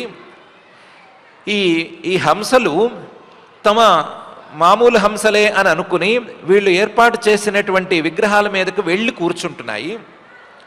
ఎలాగో ఇవి కృత్రిమమైన హంసలే కదా అనే ఉద్దేశంతో అక్కడ కూర్చుంటున్నాయి. కృత్రిమాన్ మన్యమానై, ఆ కృత్రిమం అనుకుని వాటి మీద కూర్చుంటే ఆ కృత్రిమంగా తయారు చేసినటువంటి హంసలు శబ్దం చేసేటట్లుగా డిజైన్ చేశారు. ఒక హంస మీద గనక హంస కూర్చుంటే ఎలాంటి శబ్దం చేస్తుందో అలాంటి శబ్దమే ఈ రాతితోనో ఇంకొక మెటీరియల్తోనో చేసినటువంటి హంస మీద హంస కూర్చుంటే శబ్దం వచ్చేటట్లు ఏర్పాటు చేశారు. కృత్రిమాన్ మన్యమానై స్వాన్ అధిరుహ్య చ. ఈ హడావిడిలో ఏమైంది అంటే, ఈ హడావిడిలో ఇది మన తోటి హంస అవునా కాదా అనే సంగతి హంసలకు తేలలేదు. ఏ హంసనెక్కినా సరే, ఏ హంస మీద వెళ్ళి కూర్చున్నా సరే ఆ హంస శబ్దం చేస్తూనే ఉంది. ఇది మనదా కాదా మనదా కాదా అని టెస్ట్ చేయటం కోసం ఈ హంసలన్నీ ఒకదాని మీద ఒకటికి ఎక్కి కూర్చుంటున్నాయి. కూర్చునేసరికి అవి కృత్రిమంగా ఉన్నా శబ్దం చేస్తూనే ఉన్నాయి, కృత్రిమం కాకపోయినా మామూలు హంస అయినా సరే శబ్దం చేస్తూనే ఉన్నాయి. కొన్ని కృత్రిమమైన హంసలున్నాయి, కొన్ని మామూలు హంసలున్నాయి. ఏది కృత్రిమమైన హంసో ఏది మామూలు హంసో హంసలకే తేలటం లేదు. ప్రతి హంస శబ్దం చేసేస్తోంది. ఆ శబ్దం చేసేస్తున్నందువలన అవి టెస్ట్ చేయడానికి నిరంతరం ఈ పని చేస్తూనే ఉన్నాయి, ఆ శబ్దాలు వస్తూనే ఉన్నాయి.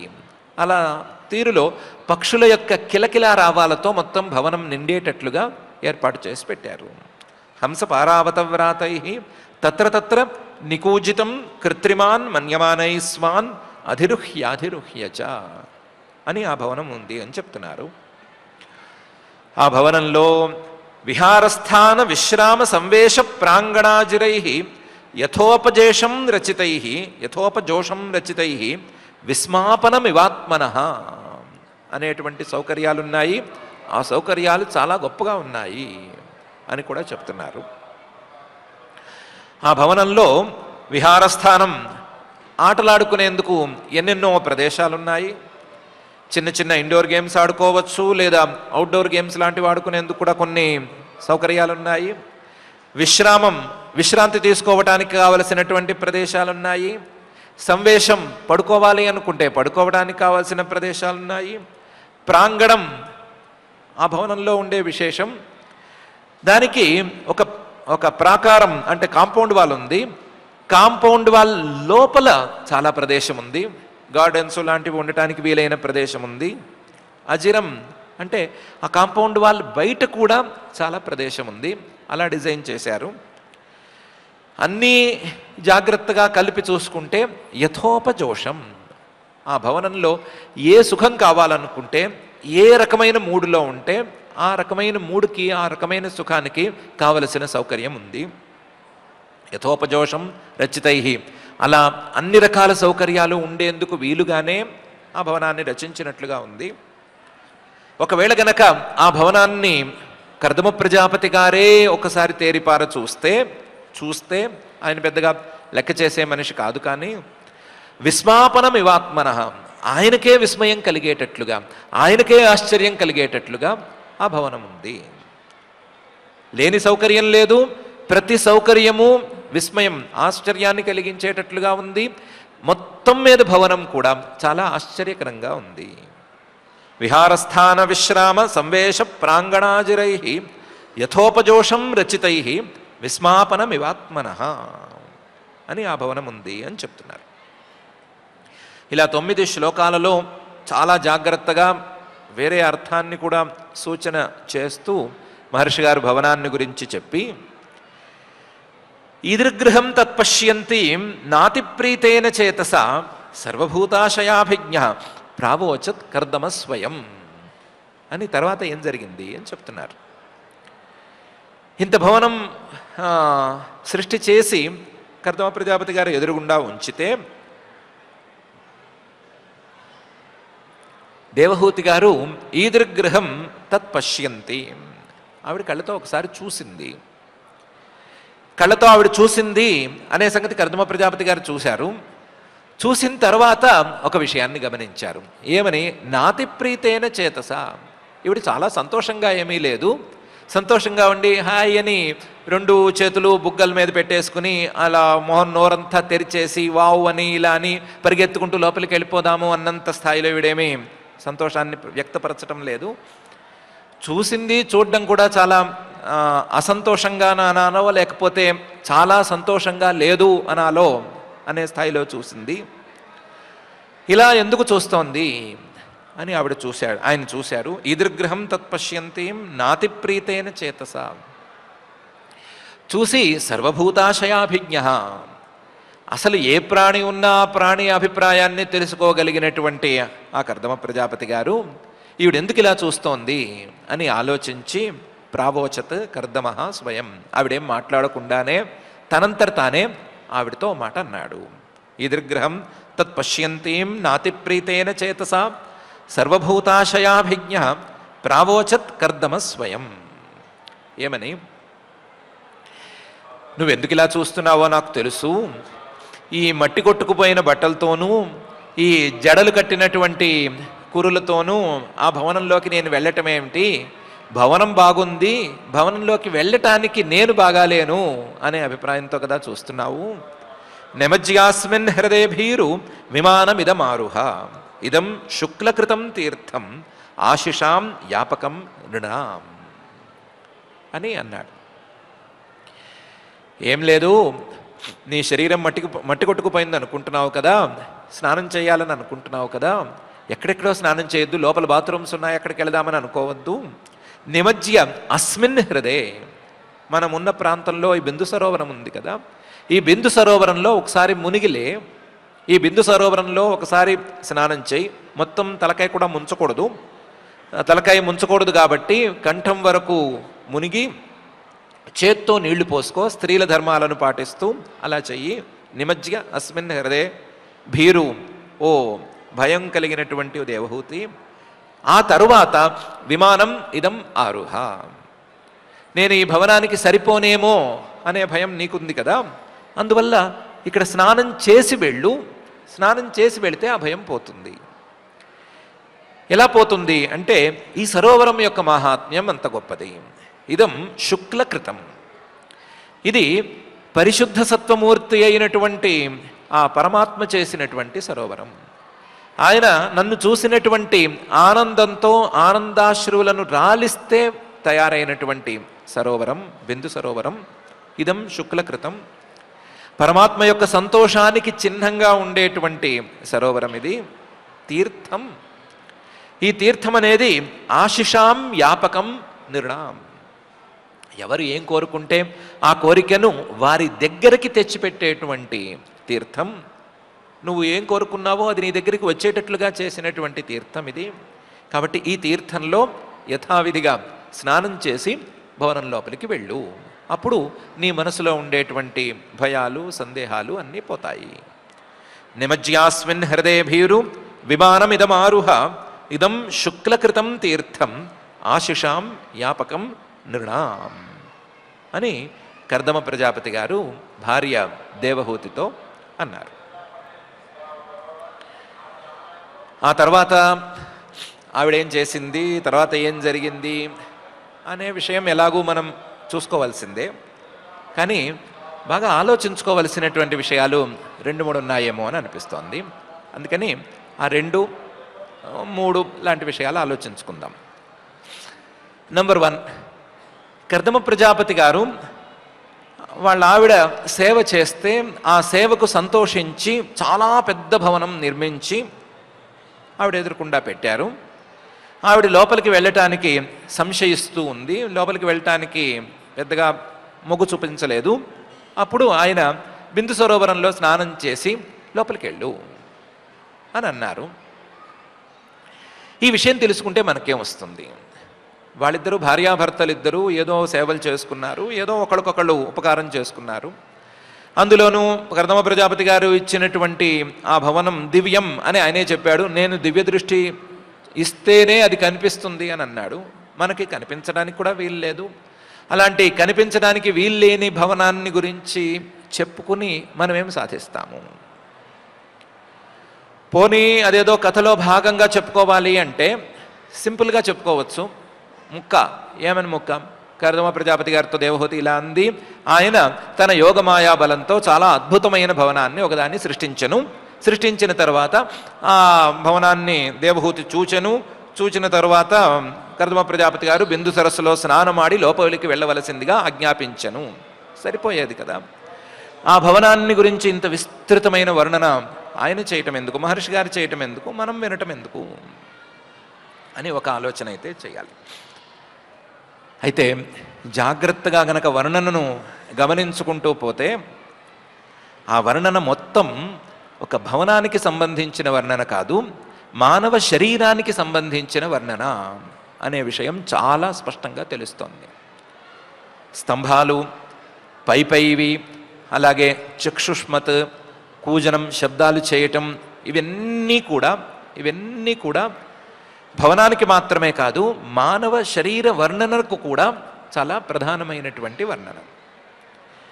సో కర్దమ ప్రజాపతి గారు చెప్పేది గనక ఒక మానవ శరీరం గురించి అయితే, లేదా కర్దమ ప్రజాపతి గారు సృష్టి చేసిన భవనం మానవ శరీరం లాంటిది అని మైత్రేయ మహర్షి గారు చెప్పే మాట అయితే, ఈ మానవ శరీరంలోకి భోగాల కోసం ప్రవేశించే మాట అయితే, ఆ ప్రవేశించేవాడు ఎలా ఉండాలి? ప్రవేశించేవాడు మట్టి కొట్టుకుపోయి ఆ భోగాల్ని కూడా పాడు చేసేంత స్థాయిలో ఉండాలా? ఒక భవనం చాలా క్లీన్గా ఉండేటువంటి భవనంలోకి మట్టి కొట్టుకున్నవాడు వెళ్తే ఆ భవనం కూడా పాడైపోయినట్లుగా ఈ శరీరంలోకి ప్రవేశించాలా? ఈ శరీరంలో వ్యవహరించాలా? లేకపోతే ఈ భవనానికి అందం వచ్చేటట్లుగా, ఈ భవనంతో మంచి భోగాలను లేదా మంచి ఫలితాలను అందుకునేట్లుగా ఉండేటట్లుగా ప్రవేశించాలా అనేటువంటి ఆలోచన మనలో రావటం కోసం చాలా క్లీన్గా వెళ్ళాలి. ఇంత క్లీన్గా ఉండేటువంటి శరీరం అనుకుంటే, సుహృత్ స్వదేహ అని అనుకుంటే, ఇంత మంచి శరీరంలోకి కేవలం పరమాత్మ అనేటువంటి భావనలో మునిగి తేలి వెళితే ప్రయోజనం ఎక్కువ ఉంటుంది. లేకపోతే భవనాన్ని పాడు చేయటం, భవనాన్ని వేస్ట్ చేయటం తప్ప పెద్దగా ఉపయోగం ఉండదు అనేటువంటి అంశాన్ని మహర్షి గారు చెప్తున్నారా అనే సంగతిని ఆలోచించుకోవాలి. ఇది ఒకటి. ఇంకా దీనికి తగ్గట్లుగా ఈ వర్ణనను మనం ఎలా మార్చుకోవచ్చు, ఎలా అర్థం చేసుకోవచ్చు అనేది వేరే ప్రస్తావన, దాన్ని చూసుకోవచ్చు. రెండోది, ఆయన మహర్షి గారు లేదా కర్దమ ప్రజాపతి గారు మామగారు తెచ్చి పిల్లనిస్తే ఇలా సేవలకు వాడేసుకున్నాడా? సేవలకు వాడేసుకుని ఆవిడ సేవ చేసుకున్న తరువాత ఏదో ఒకరోజు కళ్ళు తెరిచి నువ్వు చాలా సేవ చేసేసావు, చాలా సేవ చేసావు కాబట్టి నీకు ఫలితం ఇస్తున్నాను అని అన్నాడా? అలా అంటే గనక దాని ద్వారా మనం తెలుసుకోవాల్సింది ఏముంటుంది అనేది రెండవ విచారణ. ఈ విచారణ జాగ్రత్తగా చేసుకుంటే అర్థమయ్యేది ఏముండొచ్చు అంటే, ఎవరైనా సరే వారు చేసుకోవలసినటువంటి పనులను, వాళ్ళు ఆచరించుకోవలసినటువంటి ధర్మాలను లేదా వాళ్ళు చేసుకోవలసినటువంటి సేవలను గనక సవ్యంగా చేసుకోగలిగినట్లయితే, వారు సేవ ఎవరికైతే చేయాలో వారికి బాగా చేసుకోగలిగినట్లయితే ఫలితాలను తప్పనిసరిగా అనుభవించి తీరుతారు. సేవ చేసుకోవటం కేవలం భార్య భర్తకు సేవ చేసుకోవటం మాత్రమే కాదు, తల్లిదండ్రులకు సేవ చేసుకోవటం, గురువులకు సేవ చేసుకోవటం, లేదా పెద్దవాళ్లకు సేవలు చేసుకోవటం, లేదా కష్టాలలో ఉన్న వాళ్లకు సేవలు చేసుకోవటం అనే తీరులో ఎన్నెన్నో సేవలు ఉంటాయి. వాటన్నిటినీ గనక సక్రమంగా చేసుకోగలిగినట్లయితే, ఆ సేవలన్నిటినీ గనక చేసుకోగలిగినట్లయితే ఆ సేవలకు ఫలితం తప్పనిసరిగా లభిస్తుంది అనే విషయాన్ని మహర్షి గారు చెప్పదలిచారా? చెప్పదలిచి దేవహూతి గారు సేవ చేస్తే కర్దమ ప్రజాపతి గారు అనుగ్రహించినట్లుగా ఎవరు ఎవరికి సేవ చేసుకోవాలో వారు వారికి గనక సేవలు చేసుకున్నట్లయితే ఆ సేవలన్నిటికీ కూడా ఆ సేవ్య రూపంలో ఉండేటువంటి పరమాత్మ తప్పనిసరిగా ఫలితాలను ఇస్తాడు అని చెప్పదలుచుకున్నారా అనే విషయాన్ని మనం జాగ్రత్తగా గమనించుకోవాలి. అంతే తప్ప ఆ ఇజము ఈ ఇజము మనసులో పెట్టుకుని ఇలాంటి విషయాలను చూస్తే అందేది పెద్దగా ఏమీ ఉండదు, మిగిలేది అక్కర్లేని ద్వేషమే మిగులుతుంది. ఇలాంటి విషయాలను అర్థం చేసుకోవలసినటువంటి తీరు, అర్థం చేసుకోవడానికి కావలసినటువంటి విచారణ మార్గం, దాని మీద మనం జాగ్రత్తగా దృష్టి పెడదాం. దృష్టి పెట్టడంతో పాటు సమయం మీద కూడా దృష్టి పెడదాం. సమయం మీద దృష్టి పెట్టాలి కాబట్టి ఇంకా మూడో విషయం అని ఇంకో దాన్ని లాక్కోవద్దు. ఈ రెండు విషయాలను ప్రధానంగా ఉంచుకొని మానవ శరీరం, ఆ శరీరంలో అందుకోగలిగినటువంటి భోగాలు, ఫలితాలు, కానీ ఆ శరీరంలోకి చేరిన వాళ్ళు చేయవలసినటువంటి పనులు అనే అంశం మీద, ఆ పనులలో భాగంగా చేసుకోవలసినటువంటి పెద్దల సేవలు అనేటువంటి అంశం మీద, రెండిటి మీద దృష్టి పెడదాం. దృష్టి పెట్టి ఎప్పటికైనా మనం కూడా పరిశుద్ధమైనటువంటి పరమాత్మ భావనతో ఈ శరీరంలో క్షణమైనా సరే ఉండి, ఈ శరీరంతో పెద్దవాళ్లకు లేదా మనం సేవ చేసుకోవలసినటువంటి వాళ్లకు అందరికీ కూడా సేవలు చేసుకుని ఈ శరీరాన్ని సఫలం చేసుకునేందుకు దారి చూసుకుందాం. మన శరీరాన్ని, మన మనస్సుని, మన జన్మను అన్నిటినీ కూడా సఫలం చేయవలసిందిగా ఆ జగజ్జన్మ స్థితి లయ కారణమైన శ్రీనివాస పరమాత్మని భక్తిగా ప్రార్థించుకుందాం. ఇక పారాయణ కార్యక్రమాన్ని ప్రారంభించుకుందాం. ఓం నమో వెంకటేశాయ. శ్రీమద్ భాగవత అమృత రసాస్వాదంలో భాగంగా భాగవతార్థంతో పాటు మనకు అన్వయించేటువంటి అద్భుత అంతరార్థాన్ని కూడా స్మరించుకుంటూ శ్రద్ధగా తృతీయ స్కంధంలో 23వ అధ్యాయాన్ని మనం పారాయణ చేసుకుందాం. అథ శ్రీమద్భాగవతే పారమహంస్యాం సంహితాయాం తృతీయ స్కంధే త్రయోవింశోऽధ్యాయః మైత్రేయ ఉవాచ పితృభ్యాం ప్రస్థితే సాధ్వీ పతిమింగిత కోవిదా నిత్యం పర్యచరత్ ప్రీత్యా భవానీవ భవం ప్రభుం విశ్రంభేణాత్మశౌచేన గౌరవేణ దమేన చ శుశ్రూషయా సౌహృదేన వాచా మధురయా చ భోః విసృజ్య కామం దంభం చ ద్వేషం లోభమఘం మదం అప్రమత్తోద్యతా నిత్యం తేజీయాం సమతోషయత్ స వై దేవర్షివర్యస్తాం మానవీం సమనువ్రతాం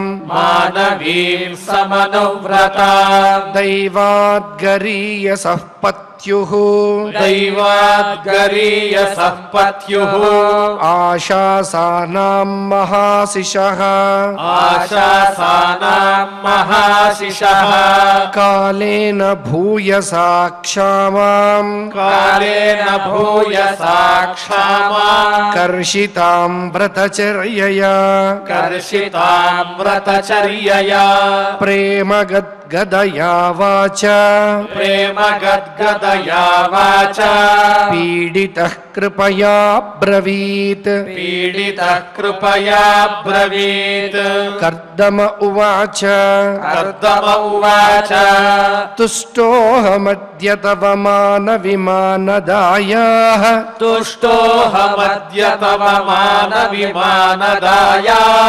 శుశ్రూషయా పరమయా పరయా చ భక్త్యా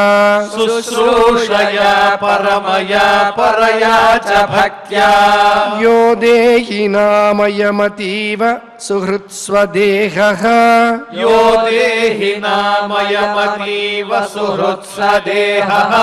నావేక్షితః సముచితః క్షపితుం మదర్థే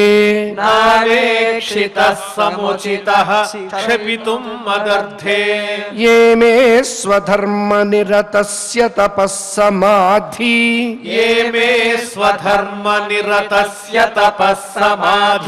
విదాత్మయోగ విజితా భగవత్ ప్రసాదాః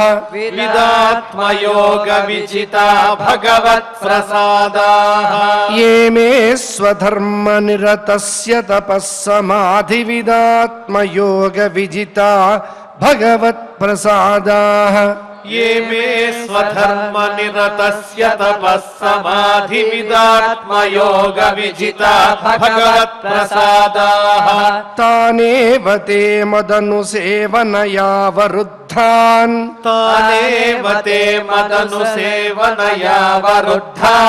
दृष्टिं प्रपश्य वितराम्यभयानशोकान्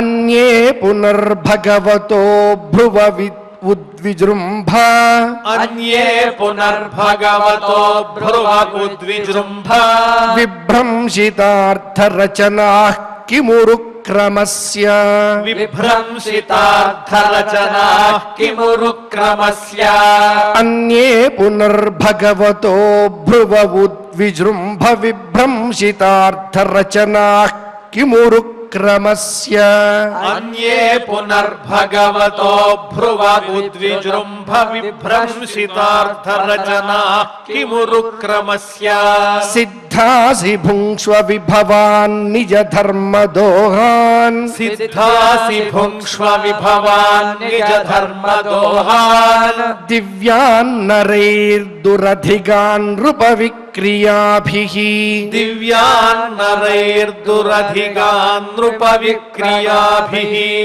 ఏవం బ్రువాణామబలాఖిల యోగ మాయా ఏవం బ్రువాణమబలాఖిల యోగ మాయా విద్యా విచక్షణమవేక్ష్య గతాధిరాసీత్ విద్యా విచక్షణమవేక్ష్య గతాధిరాసీత్ ఏవం బ్రువాణామబలాఖిల యోగ మాయా విద్యా విచక్షణమవేక్ష్య గతాధిరాసీత్ ఏవం బ్రువాణమబలాఖిల యోగ మాయా విద్యా విచక్షణమవేక్ష్య గతాధిరాసీత్ సంప్రశ్రయ ప్రణయ విహ్వలయా గిరేశద్ సంప్రశ్రయ ప్రణయ విహ్వలయా గిరేషత్ వ్రీడావలోక విలసద్ధసితాననాః వ్రీడావలోక విలసద్ధసితాననాః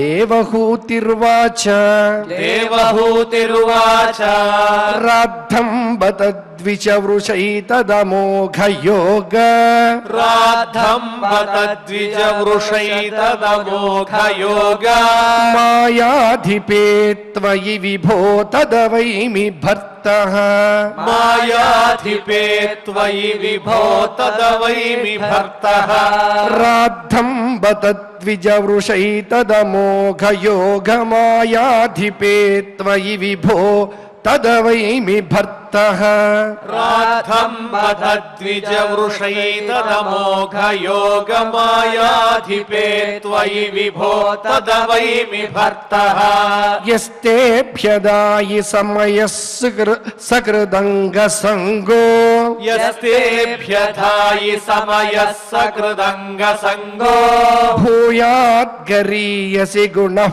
ప్రసవः సతీనాం భూయాద్గరీయసి గుణః ప్రసవः సతీనాం తత్రేతి కృత్యముపశిక్ష యథోపదేశం తత్రేతి కృత్యముపశిక్ష యథోపదేశం येनैष मे कर्षितोतिरिंसयात्मा येनैष मे कर्षितोतिरिंसयात्मा सिद्ध्येतते कृतमनो भवधर्षिताय सिद्ध्येतते कृतमनो भवधर्षिताय दीनस्तदीश भवनं सदृशं विचक्ष्व दीनस्तदीश भवनं सदृशं विचक्ष्व मैत्रेय उवाच मैत्रेय उवाच प्रियायाः प्रियमन्विच्छन् प्रियायाः प्रियमन्विच्छन् कर्दमो योगमास्थितः कर्दमो योगमास्थितः विमानं कामगं क्षत्तः विमानं कामगं क्षत्तः तर्ह्येवाविरचीकरत् तर्ह्येवाविरचीकरत् सर्वकामदुघं दिव्यम् सर्वकामदुघं दिव्यम् सर्वरत्नसमन्वितम् सर्वरत्नसमन्वितम्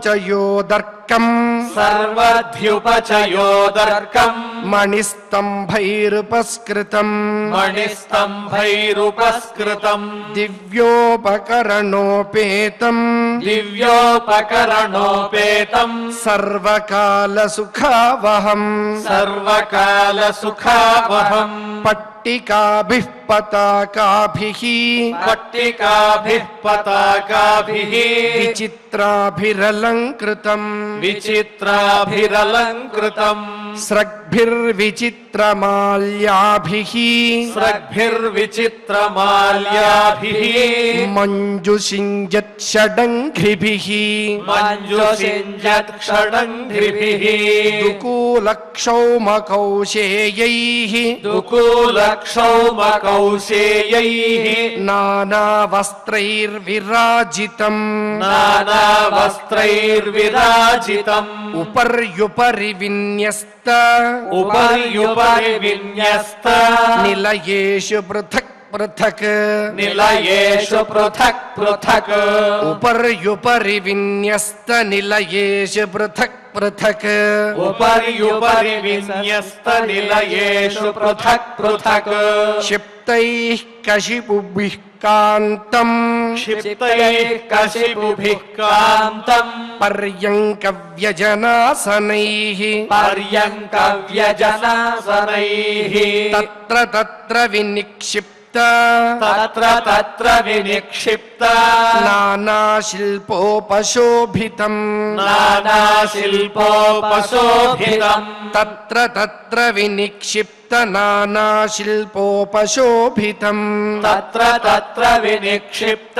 नानाशिल्पोपशोभितम् महामरकतस्थाल्य महामरकतस्थाल्य जुष्टम् विद्रुमवेदिभिः जुष्टम् विद्रुमवेदिभिः द्वासु विद्रुमदेहल्य द्वासु विद्रुमदेहल्य भातम् वज्रकपाटवत् भातम् वज्रकपाटवत् शिखरेष्विन्द्रनीलेषु शिखरेष्विन्द्रनीलेषु हेमकुम्भैरधिश्रितम् हेमकुम्भैरधिश्रितम् चक्षुष्पत्पद्मरागाग्रैः चक्षुष्मत्पद्मरागाग्रैः वज्रभित्तिषु निर्मितैः वज्रभित्तिषु निर्मितैः जुष्टम् विचित्रवैतानैः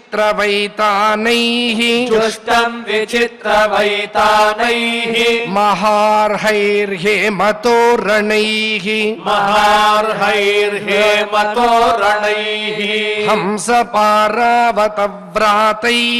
हंसपारावतव्रातैः तत्र तत्र निकूजितम् तत्र निकोजितम् कृत्रिमान् मन्यमानैः स्वान् कृत्रिमान् मन्यमानैः स्वान् अधिरुह्याधिरुह्य च अधिरुह्याधिरुह्य च विहारस्थानविश्राम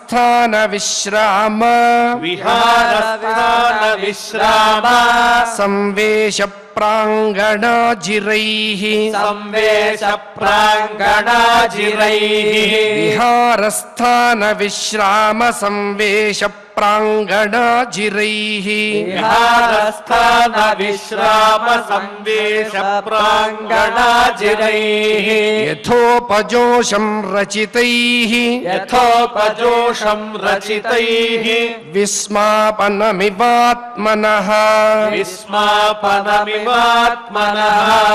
ईदृग्गृहं तत्पश्यन्तीम् ईदृग्गृहं तत्पश्यन्ति नातिप्रीतेन चेतसा नातिप्रीतेन चेतसा सर्वभूताशयाभिज्ञः सर्वभूताशयाभिज्ञः प्रावोचत्कर्दमः स्वयम् प्रावोचत्कर्दमः स्वयम् निमज्यास्मिन् हृदे भीरु निमज्यास्मिन् हृदे भीरु विमानमिदमारुह विमानमिदमारुह इदं शुक्लकृतं तीर्थम् इदं शुक्लकृतं तीर्थम् आशिषा ఆశిషాం వ్యాపకం రుణాం ఆశిషాం వ్యాపకం రుణాం ఇతి ఇతి శ్రీమద్భాగవతే శ్రీమద్భాగవతే పారమహంస్యాం సంహితాయాం పారమహంస్యాం సంహితాయాం తృతీయ స్కంధే తృతీయ స్కంధే త్రయోవింశాధ్యాయే త్రయోవింశాధ్యాయే శ్లోకాః శ్లోకాః. పారాయణ కార్యక్రమాన్ని భక్తి శ్రద్ధలతో పరిపూర్ణం చేసుకున్నాం. ఇప్పుడు అందరం కలిసి క్షమా ప్రార్థనాదులు పలుకుదాం. అథ క్షమా ప్రార్థనా యదక్షరపదభ్రష్టం మాత్రాహీనం చ యద్భవేత్ తత్సర్వం క్షమ్యతాం దేవ నారాయణ నమోస్తుతే. అథ భగవత్ సమర్పణం కాయేన వాచా మనసేంద్రియైర్వా బుద్ధ్యాత్మనా వా ప్రకృతే స్వభావాత్ కరోమి యద్యత్ సకలం పరస్మై నారాయణాయేతి సమర్పయామి. అథ లోకక్షేమ ప్రార్థనా సర్వే భవంతు సుఖినః సర్వే సంతు నిరామయాః సర్వే భద్రాణి పశ్యంతు మా కశ్చిత్ దుఃఖభాగ్ భవేత్. అథ మంగళం శ్రియః కాంతాయ కళ్యాణ నిధయే నిధయేర్థినాం శ్రీవేంకటనివాసాయ శ్రీనివాసాయ మంగళం.